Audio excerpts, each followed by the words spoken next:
Saudara-saudari yang terkasih, ada saatnya seseorang mengalami kelelahan fisik, kelelahan mental, lalu lambat laun kelelahan rohani. Ia dapat saja secara bertahap menjadi tidak sabar dan seterusnya. Sebagian orang mengusahakan agar beban hidupnya menjadi berkurang. Ia ingin tidak menanggung sendirian. Maka ia berbagi kisah hidup kepada orang yang dipercayainya, kepada teman karib, kepada sahabat, kepada orang tua, kepada biarawan-biarawati. Ada juga yang datang kepada seorang profesional, misalnya ahli psikologi, untuk menjalani terapi. Saudara-saudari yang terkasih, barangkali yang namanya masalah itu sudah seumur manusia. Dialami tidak hanya oleh laki-laki, tetapi juga perempuan. Dialami tidak hanya oleh orang yang tidak punya pangkat, melainkan orang yang punya pangkat, dan seterusnya. Yesus pernah menawarkan jalan keluar supaya orang bebas dari himpitan masalah. Yesus berkata, "Marilah kepadaku semua yang letih lesu dan berbeban berat. Aku akan memberi kelegaan kepadamu. Pikulah kuk yang kupasang dan belajarlah padaku." Pada zaman Yesus, orang-orang Yahudi menjadi letih oleh karena harus menaati semua peraturan ahli-ahli Taurat jika ingin hidup secara taat kepada Tuhan. Maka orang-orang sederhana sangat kelelahan.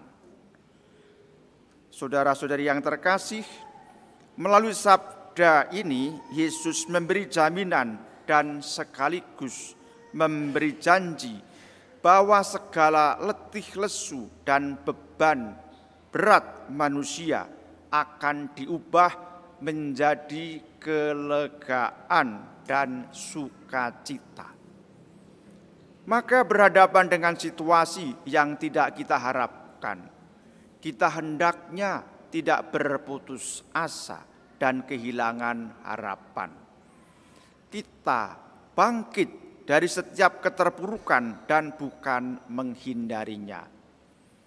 Saudara-saudari yang terkasih, hari ini pun Yesus ingin meringankan beban hidup kita. Yesus memberi tawaran kepada kita, "Marilah kepadaku semua yang letih lesu dan berbeban berat. Aku akan memberi kelegaan kepadamu. Pikulah kuk yang kupasang dan belajarlah padaku." Yesus ingin meringankan beban kita. Tetapi marilah kita timbang-timbang sejenak. Kita ini punya beban berat, kok Yesus malahan akan memberikan kuk kepada kita? Bukankah ini bertolak belakang?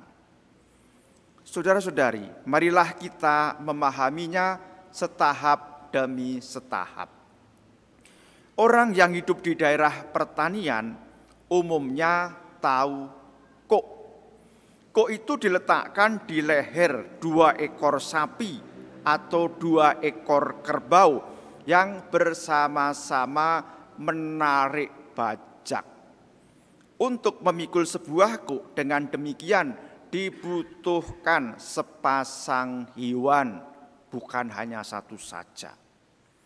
Maka melalui ungkapan ini Yesus mengundang kita agar kita bersedia bekerja sama dengan Tuhan.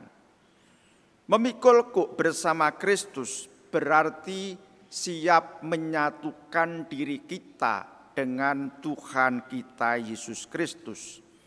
Kita menyatukan visi kita dengan visi Kristus. Kita menyatukan tugas perutusan kita dengan tugas perutusan Kristus. Saudara-saudari yang terkasih, kita tidak bisa memanggul kok sendirian dan hanya mengandalkan kekuatan diri kita sendiri. Tetapi kita memanggulnya bersama Kristus dan dengan kekuatan yang datang dari Kristus. Saudara-saudari yang terkasih, kita beroleh kelegaan ketika memikul kok yang dipasang oleh Kristus. Kok yang dipasang oleh Kristus adalah sabdanya, adalah ajarannya, adalah hukum kasih. Kita mengalami kelegaan berhubung yang berat sudah dipikul oleh Yesus sendiri. Jadi kita ikut memanggul kok atau memanggul beban bukan pertama-tama untuk ikut berkurban, bukan untuk ikut menderita bersama Kristus. Kita bersedia memikulnya sebagai tanda terima kasih, sebab Kristus telah menjalankan perutusan dari Bapanya secara tuntas. Kita semua ini menikmati hasil jerih payahnya, yaitu anugerah keselamatan. Ungkapan terima kasih inilah yang mendasari keselamatan kita. Saudara-saudari yang terkasih, berterima kasih itu sama dengan mengakui kebaikan. Yesus memberi teladan kepada kita dengan bersyukur kepada Bapanya. Orang yang mampu mengucap syukur akan menemukan jalan lapang. Tidak bisa bersyukur berarti tidak bisa mengenali Tuhan yang berkarya di dalam dirinya. Tidak menyadari bahwa Tuhan yang berkarya di dalam dirinya sedemikian setia. Tidak bisa bersyukur sama halnya tidak memupuk kemanusiaan yang ada pada dirinya. Saudara-saudari yang terkasih, kita belajar memikul kok yang dipasang oleh Yesus yang begitu lemah lembut dan rendah hati. Yesus telah menghadapi orang-orang yang menolaknya dengan tetap mengedepankan sikap lemah lembut dan rendah hati. Sementara itu, banyak orang di sekitar kita menyelesaikan masalah yang dihadapinya dengan sikap arogan, dengan sikap sombong, dengan sikap semena-mena, dan seterusnya. Hari ini kita diajak untuk belajar kepada Yesus. Yesus itu lemah lembut dan rendah hati. Dalam Injil banyak cerita tentang Yesus yang lemah lembut terhadap orang yang hina dina dan orang berdosa. Yesus mengampuni mereka dan tidak keras hati. Yesus menunjukkan sikap rendah hati dengan tunduk di hadapan Allah, menaati Allah dan memohon pertolongan dari Allah. Saudara-saudari yang terkasih, kita belajar untuk bersikap lemah lembut dan rendah hati sebagai jalan untuk dekat dengan Tuhan, untuk merasa damai dalam hidup di dunia ini. Lemah lembut itu sama dengan tidak keras hati terhadap sesama. Lemah lembut itu sama dengan hati yang penuh belas kasih. Lemah lembut itu sama dengan hati yang suka memaafkan, hati yang suka menolong sesama. Yesus mengajak kita untuk rendah hati di hadapan Allah. Rendah hati itu sama halnya dengan membuka diri terhadap Allah. Selalu menyediakan waktu untuk memuji Allah bersyukur kepada Allah dan memohon pertolongan kepadanya.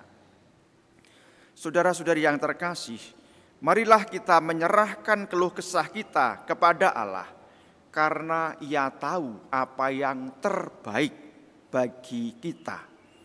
Tidak ada masalah yang kita hadapi hari ini yang tidak dapat diselesaikan dengan campur tangan Tuhan. Kita percayakan diri kita seutuhnya kepada penyelenggaraan Tuhan, agar kita sungguh tetap menjadi putra dan putri Allah yang terkasih.